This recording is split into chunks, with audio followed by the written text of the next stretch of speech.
Bonjour et bienvenue dans le journal du télétravail de Management, votre podcast pour mieux télétravailler. Je suis Lomique Guillot, rédacteur en chef de Management, et je suis ravi d'être avec vous tous les jours, d'autant que vous êtes chaque jour un peu plus nombreux à nous écouter. Alors allons-y, c'est parti pour votre dose quotidienne de conseils et témoignages pour mieux télétravailler. C'est le journal du télétravail.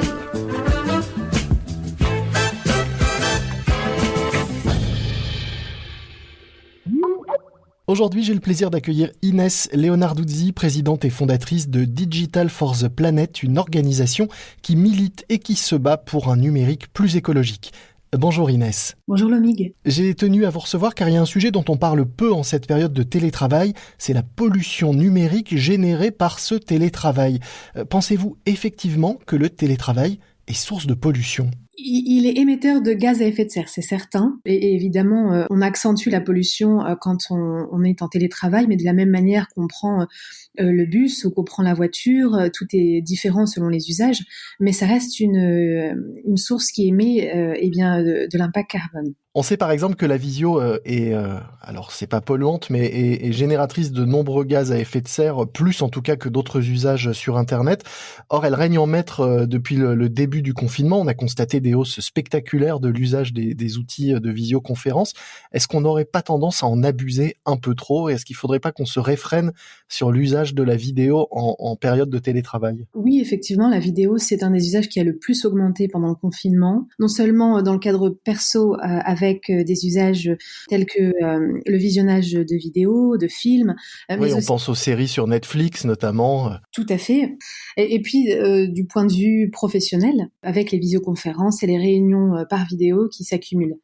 Une fois qu'on a dit ça, il est important de rappeler que la pollution numérique, elle se divise en 3 parties. D'abord, la fabrication des appareils électroniques, ensuite les usages, et puis dans un troisième temps, si je reprends le cycle de vie, la gestion des déchets électroniques. La première partie, la fabrication des appareils, et la dernière, le recyclage, la gestion du recyclage et donc du cycle de fin de vie, ça représente 75% de la pollution numérique, contre 25% que représentent nos usages quotidiens. Une fois qu'on a dit ça, le pire moyen finalement de polluer numériquement pendant le confinement, ce serait d'acheter de nouveaux équipements, des PlayStation, des jeux vidéo, de nouveaux écrans, une nouvelle télé, etc.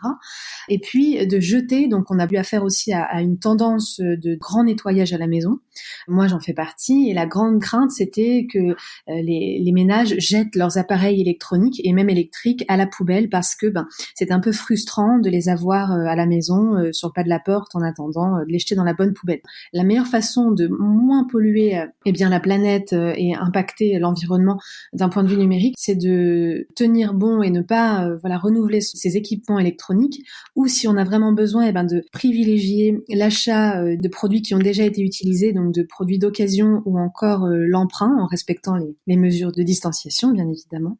Et puis surtout de ne pas jeter ces appareils électroniques usagés comme les vieilles clés USB, le vieux Nokia 3310, l'iPhone première génération qui est tout cassé, de ne pas le jeter à la poubelle. Donc si on a profité du confinement pour faire un grand nettoyage par le vide, tous ces objets, on les met dans un carton et on attend de pouvoir sortir et la réouverture des points de collecte pour aller les apporter et s'en débarrasser. En attendant, on les laisse dans un coin, on ne les met surtout pas dans le circuit classique de déchets. Et c'est clairement une meilleure action que d'éviter de poster un selfie sur Instagram, en fait, qui reste effectivement une source de gaz à effet de serre par l'énergie qu'elle demande et l'eau que ça va nécessiter pour refroidir les machines qui permettent le stockage de cette donnée dans les centres de stockage de données. Mais c'est pas du tout ça qui fera la différence. De toute façon, les 25% qui représentent nos usages quotidiens, ça n'a pas augmenté sensiblement pendant le confinement. Donc on peut continuer à abuser de la visio, à télécharger des pièces jointes extrêmement lourdes sur nos emails, à stocker tous nos documents dans le cloud sans finalement culpabiliser. Ça reste un usage raisonnable et avec un impact limité, c'est ce que vous nous dites ? Alors non. Comme avant le confinement, ce qu'il faut savoir pour limiter ces usages, ce sont des gestes de responsables. Et ça n'a pas changé pendant le confinement, bien au contraire. En ce sens, vous avez cité quelques exemples. Il y a d'abord éteindre ces appareils électroniques, parce que la veille consomme or. Également le temps de charge. On a tendance à charger nos appareils et nos smartphones la nuit, et ça prend souvent 6 à 7 heures, c'est-à-dire le temps de la nuit, de sommeil. Sauf que un smartphone, ça ne demande que 1h30, voire 2 heures grand maximum de charge. Ça, c'est une première chose. Mais également, et pour aller plus loin, utiliser les connexions filaires ou Wi-Fi plutôt que les réseaux mobiles. Qu'est-ce que ça veut dire? C'est plutôt d'aller sur du Wi-Fi plutôt que de la 4G, qui consomme 23 fois plus que le Wi-Fi. Pour la 3G, on est à 15 fois plus de consommation d'énergie que le Wi-Fi. Donc le Wi-Fi est à privilégier également. Quand on a envie de regarder des vidéos, quand on le peut, c'est les télécharger plutôt que de les visionner en streaming. Eh bien, ça permet pendant le temps de visionnage, de ne pas solliciter, encore une fois, du temps de connexion. On pourrait aussi penser à limiter l'utilisation du cloud en désactivant la synchronisation automatique des fichiers, comme les photos et les vidéos. Et puis, on peut aussi, pendant les réunions, quand on est à 2, moi, souvent, les gens, en ce moment, j'ai beaucoup de demandes de petites réunions. Quand je dis petites, c'est qu'on est à 2.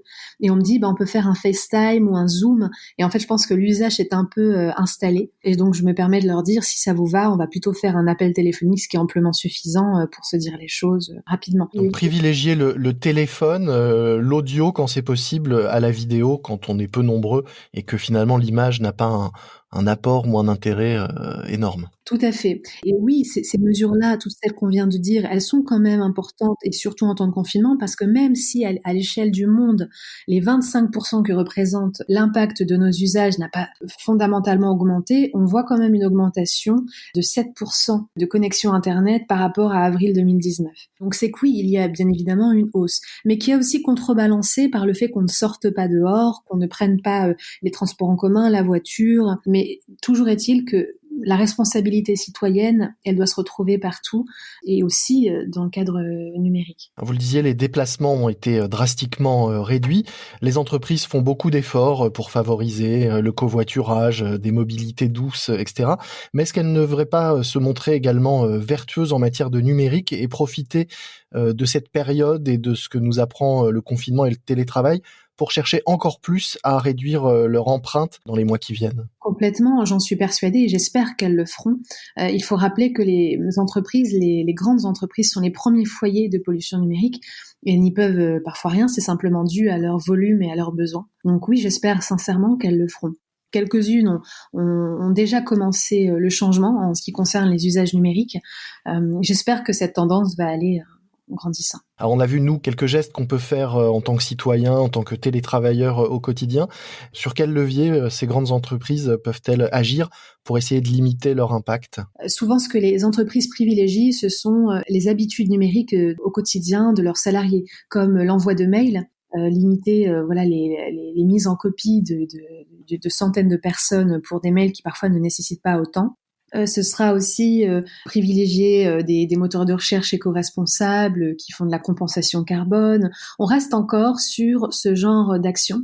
On a quelques directions IT dans certains grands groupes avec lesquels on a travaillé, qui commencent à travailler sur l'éco-conception logicielle et développer des outils bien plus sobres numériquement plutôt que de les faire de manière très grasse, pour le dire comme ça. Moi, j'aimerais aussi que maintenant les entreprises commencent à s'intéresser à leur parc informatique, aux appareils électroniques qu'elles ont et la manière dont elles les utilisent. Par exemple, la fiscalité en France, aujourd'hui, est une barrière qui peut réfréner la motivation à être plus responsable. C'est par rapport au temps d'amortissement des appareils et des outils informatiques que l'on achète, c'est ça? Tout à fait, absolument. Aujourd'hui, on doit compter à peu près 2 ans de temps d'amortissement, et donc en 2 ans, il est préférable de changer d'appareil plutôt que de les conserver, parce que c'est plus intéressant fiscalement. Aujourd'hui, ça pose question, parce qu'un appareil peut vraiment durer jusqu'à 4 ans, 5 ans, voire 6 ans.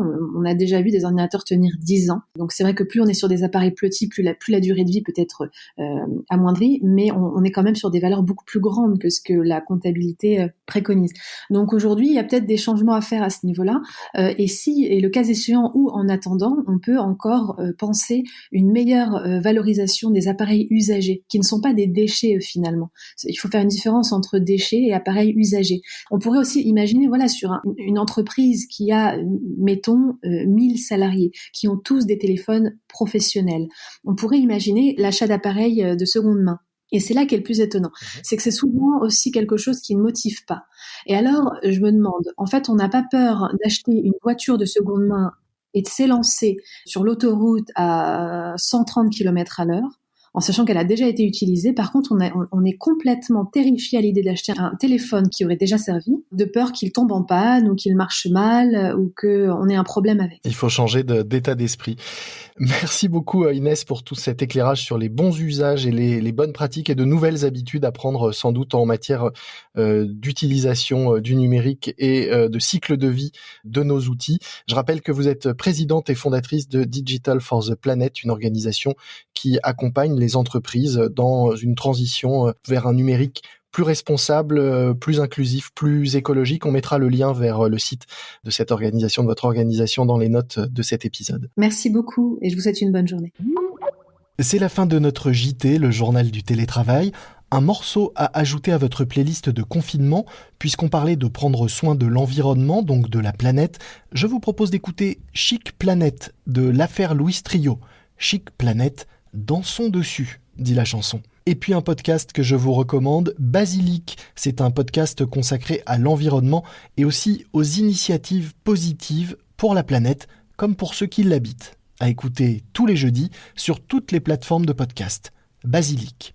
Notre podcast, vous le retrouvez lui sur le site management.fr ainsi que sur toutes les plateformes comme Apple Podcast, Deezer, Spotify ou Castbox. Je vous dis à demain, soyez prudents, respectez toujours les consignes et les gestes barrières, portez-vous bien et bon télétravail à tous. C'est le journal du télétravail.